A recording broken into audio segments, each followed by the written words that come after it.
Maraming fans ang nagulat at nabahala sa biglaang pagpayat ng Pinoy Big Brother Gen 11 housemate na si Colette Madelo. Kung dati ay puno siya ng confidence sa kanyang pangangatawan habang nasa loob ng bahay ni Kuya, ngayon ay kapansin-pansin ang laki na ibinagsak ng kanyang timbang. Sa showbiz, natural na mapansin ang kahit maliit na pagbabago sa itsura at katawan ng mga artista. Minsan nagdudulot ito ng pressure lalo na kapag maraming tao ang nagko-komento sa kanilang katawan.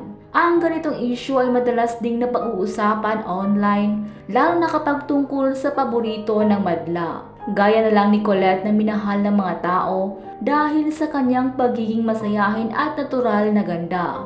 Nakilala siya sa Pinoy Big Brother bilang isang relatable na housemate na hindi natatakot ipakita ang kanyang tunay na sarili. Sa loob ng bahay, marami ang humanga sa kanyang positibong pananaw at pagiging proud sa kanyang hitsura.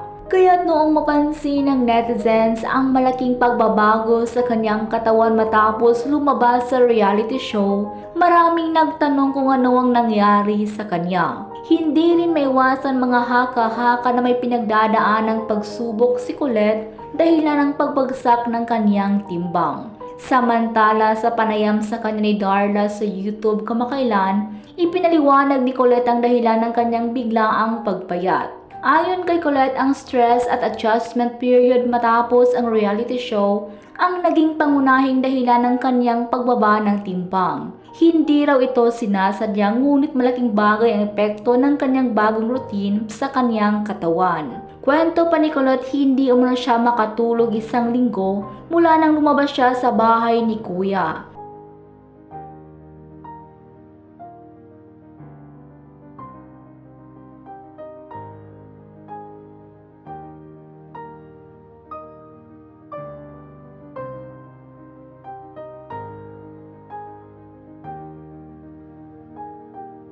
Sa kabila nito, sinabi niyang masaya siya at patuloy na inaayos ang kanyang routine at lifestyle para bumalik sa normal. Sa huli, nagpasalamat si Colette sa lahat ng patuloy na sumusuporta at pagmamalasakit sa kanya.